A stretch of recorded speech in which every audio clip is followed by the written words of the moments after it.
하나님의 말씀은 누가복음 8장 1절부터 15절 말씀입니다. 신약성경 103쪽에 있는 누가복음 8장 1절부터 15절 말씀, 우리 말씀을 함께 읽겠습니다.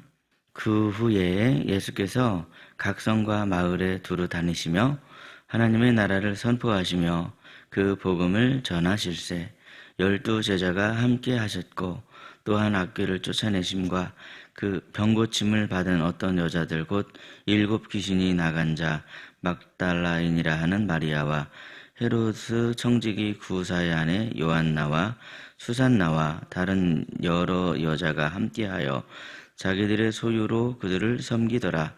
각 동네 사람들이 예수께로 나와 큰 무리를 이루니 예수께서 비유로 말씀하시되 씨를 뿌리는 자가 그 씨를 뿌리러 나가서 뿌릴새 더러는 길가에 떨어짐에 밟히며 공중의 새들이 먹어버렸고 더러는 바위 위에 떨어짐에 싹이 났다가 습기가 없으므로 말랐고 더러는 가시떨기 속에 떨어짐에 가시가 함께 자라서 기운을 막았고 더러는 좋은 땅에 떨어짐에 나서 100배의 결실을 하였느니라. 이 말씀을 하시고 외치시되 들을 귀 있는 자는 들을지어다. 제자들이 이 비유의 뜻을 물으니 이르시되 하나님 나라의 비밀을 아는 것이 너희에게는 허락되었으나 다른 사람에게는 비유로 하나니 이는 그들로 보아도 보지 못하고 들어도 깨닫지 못하게 하려 함이라. 이 비유는 이러하니라.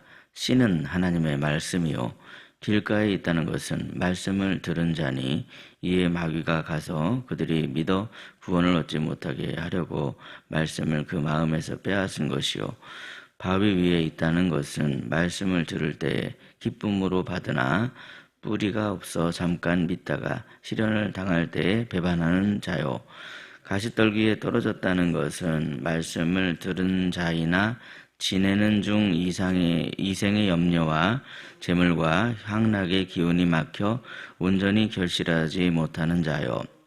좋은 땅에 있다는 것은 착하고 좋은 마음으로 말씀을 듣고 지키어 인내로 결실하는 자니라. 아멘. 화요일 새벽에 누가복음의 말씀으로 하루의 삶을 시작하시는 저와 여러분의 삶에 30배, 60배, 100배의 축복의 결실이 가득하시기를 예수님의 이름으로 축복합니다.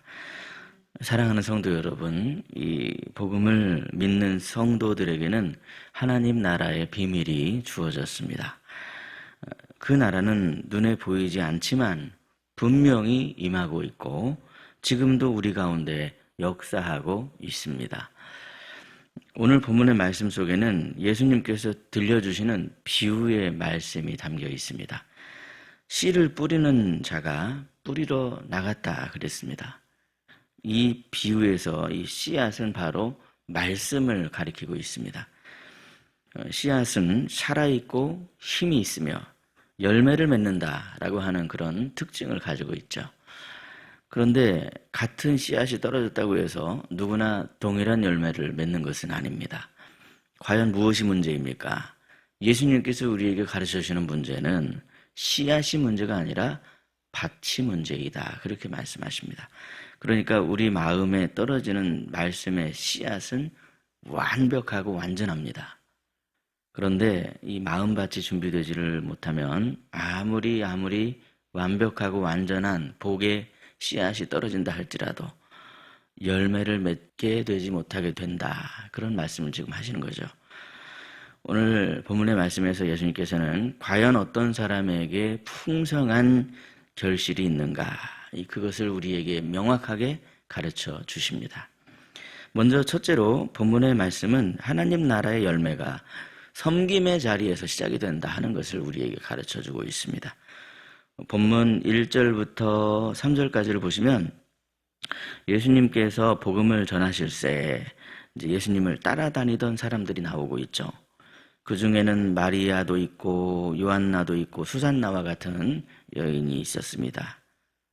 그들은 예수님의 은혜를 입은 자들이었다. 그렇게 한마디로 말씀드릴 수 있겠습니다. 예수님의 어떤 은혜를 입었습니까? 악귀가 떠나갔습니다. 병고침을 받았습니다. 절망에서 회복된 사람들이었습니다. 예수님께로부터 엄청난 은혜를 받았습니다. 그런데 본문 3절을 보시면 이처럼 예수님께 은혜 입은 사람들이 자신들의 것으로 예수님과 제자들을 섬겼다. 그렇게 지금 말씀하고 있는 것을 보게 됩니다. 사랑하는 여러분, 우리는 이 본문의 말씀을 통해서 은혜 받은 사람들이 섬김의 열매를 맺고 있는 것을 보게 됩니다. 섬김이 바로 하나님 나라의 열매이기 때문에 그렇습니다. 그러니까 하나님 나라의 열매를 맺는 사람은 단순히 예배만 드리는 그런 사람이 아니더라 하는 그런 말씀입니다. 하나님 나라의 열매를 맺는 사람들은 자신의 삶으로 섬기고 때로는 물질로 헌신하기도 하며 기도로 동역하는 그런 사람들입니다. 교회 공동체 안에서도 마찬가지입니다.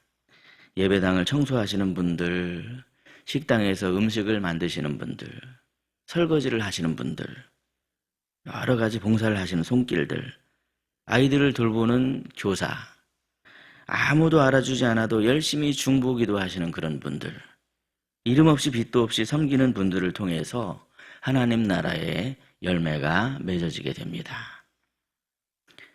하나님의 은혜로 구원받은 우리도 이 아름다운 섬김을 통해 우리의 마음밭이 섬김의 밭이 되심으로 말미암아 하나님 나라의 열매가 주렁주렁 맺어지게 되는 그런 축복이 있으시기를 예수님의 이름으로 축복합니다. 둘째로 이 말씀이 축복의 씨앗이라고 하는 것은 분명한 사실입니다. 말씀이 축복의 씨앗이라고 하는 것은 분명한 사실이지만 말씀을 듣는다고 해서 누구나가 다 열매를 맺는 것은 아닙니다. 본문 5절 이하에서 예수님께서는 씨를 뿌리는 자의 비유를 들려주고 있으십니다. 씨를 뿌리는 자가 나가서 씨를 뿌릴 때 어떤 씨는 길가에 떨어지기도 하고 어떤 씨는 바위 위에 떨어지기도 하고 어떤 씨는 가시떨기 위에 떨어지기도 했다. 이렇게 말씀합니다. 뿌려진 씨는 같지만 이 밭의 상태가 다 각각 다르더라는 겁니다. 어떤 사람의 마음은 길가와 같습니다. 말씀은 들었지만 마귀가 마음대로 막 드나드는 그런 상태이기 때문에 그래서 그 마음에서 말씀을 홀랑 빼앗아가 버립니다. 어떤 사람은 마음이 딱딱한 바위와 같습니다. 말씀을 받을 땐 기쁨으로 받기는 하는데 뿌리를 내릴 마음이 없어서 시험이 오면 그 시험을 견딜 수가 없습니다. 어떤 사람은 마음이 가시떨기와 같습니다. 세상의 염려와 재물과 향락이 말씀을 가로막아 버립니다. 그래서 말씀이 가로막혀서 자라질 못합니다. 이 세 가지의 마음은 오늘날 우리 마음의 상태를 적나라하게 보여줍니다. 말씀은 들었지만 마귀가 넣어주는 대로 세상 걱정을 너무나 많이 합니다. 말씀은 들었지만 시험 한 번에 울컥하고 그냥 마음이 무너져 버리고 맙니다. 말씀은 들었지만 마음이 완고해서 변하지를 않습니다. 성도 여러분, 그러니까 문제는 무엇입니까? 절대로 말씀이 능력이 없어서가 아닙니다. 문제는 내 마음에 달렸고 내 자신이 바로 문제의 원인이더라는 것이죠. 우리가 예배 때 아무리 말씀을 들어도 말씀대로 살 수가 없다고 한다면 결국 그 말씀은 내 삶에서 열매로 맺어지지를 못한 채 사라져버리고 말더라 하는 그런 말씀입니다. 그렇다면 여러분, 우리는 어떻게 해야만 하겠습니까? 세 번째로 예수님께서는 착하고 좋은 마음이 풍성한 결실을 맺는다는 것을 우리에게 가르쳐 주십니다. 본문 8절 말씀인데요. 우리 8절 말씀입니다. 8절을 함께 읽도록 하겠습니다. 시작.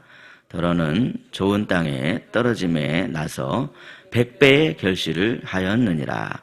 이 말씀을 하시고 외치시되 들을 귀 있는 자는 들을지어다. 아멘.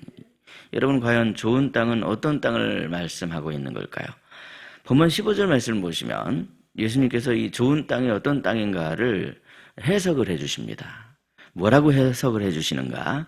우리 본문 15절 말씀을 함께 읽겠습니다. 시작. 좋은 땅에 있다는 것은 착하고 좋은 마음으로 말씀을 듣고 지키어 인내로 결실하는 자니라.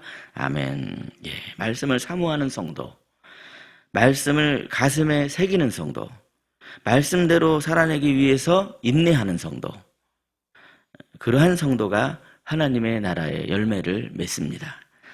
여기서 중요한 단어는 바로 인내입니다. 열매는 그냥 하루아침에 맺어지는 것이 아닙니다. 눈물로 씨를 뿌리는 시간과 아무리 변화가 보이지 않은 것 같아도 그래도 말씀을 붙잡는 그러한 그 마음과, 때로는 넘어지기도 하는데 넘어져도 또 일어나는 그런 인내의 시간들이 바로 이 열매를 맺는 데 필요한 시간들입니다. 이러한 인내는 참으로 어렵고 힘들 수밖에 없지만 그 시간을 견뎌낸 성도에게 하나님께서는 반드시 결실하게 하시는 축복의 열매들을 맺게 해 주십니다. 사랑하는 여러분, 하나님의 말씀은 오늘도 우리 마음에 뿌려지고 있습니다. 문제는 씨앗이 아닙니다. 문제는 바로 우리의 마음밭이 어떤 밭인가, 거기에 달려 있습니다. 그러면 오늘 나는 과연 어떤 상태의 밭이십니까? 밭입니까? 길가입니까? 바위 위입니까? 가시떨기입니까? 아니면 착하고 좋은 밭입니까? 오늘 내가 말씀을 들었다면 결단해야 합니다. 오늘 내가 말씀을 받았다면 삶으로 살아내야 합니다. 그래야만이 말씀이 뿌리를 내리고 자라서 결실을 할 수 있기 때문에 그렇습니다. 그러므로 오늘도 우리의 마음을 주님을 향해서 부드럽게 활짝 여셔서 그 말씀에 믿음으로 반응하시고 말씀을 지키어 인내하심으로 마침내 하나님 나라의 열매를 맺으시는 그런 복된 인생이 되시기를 예수님의 이름으로 축복합니다. 네, 기도하겠습니다. 사랑과 은혜가 풍성하신 하나님 아버지, 오늘도 우리 가운데 말씀의 씨앗을 뿌려주시니 참으로 감사합니다. 하나님의 나라는 이미 임하였고 지금도 살아 역사하고 계심을 믿습니다. 우리 마음에 말씀을 뿌려주시는 주님, 우리는 오늘도 귀한 말씀 앞에 섰습니다. 씨앗은 완전하며 말씀이 문제가 아님을 우리가 다시 한번 깨닫습니다. 오늘 이 시간 우리의 마음을 다시 주님 앞에 내어놓습니다. 굳어지고 딱딱해지고 세상 염려로 가득했던 우리의 마음을 성령님의 감동하심의 은혜로 기경하여 주옵소서. 온유하신 성령님의 사랑으로 우리의 마음을 부드럽게 하여 주옵소서. 길가와 같은 마음 되지 않도록 마귀를 떠나가게 해주시고 바위와 같은 마음 깨트려 주시며 가시떨기와 같은 마음은 걷어내 주셔서 말씀이 깊이 뿌리 내리는 착하고 좋은 밭이 되게 하여 주옵소서. 사랑의 하나님, 우리는 말씀을 듣기만 하는 자가 아니라 말씀을 붙잡고 지키고 인내하는 자가 되기를 원합니다.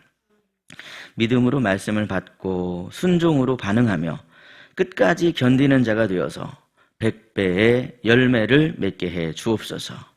특별히 저희들이 은혜 받은 자로서 섬기는 성도가 되게 해 주시고 아무도 보는 사람이 없을지라도 기쁨으로 헌신하는 성도가 되게 하여 주옵소서. 기도의 자리, 봉사의 자리, 눈물의 자리에서 하나님 나라의 열매가 맺어지게 해 주시옵소서. 하나님 아버지, 우리를 하나님 나라의 밭으로 부르셨사오니 이제 우리의 삶이 하나님의 나라를 증거하는 열매 맺는 삶이 되게 해주시고 그 열매로 아버지의 영광을 드러내는 저희들이 되게 하여 주시옵소서.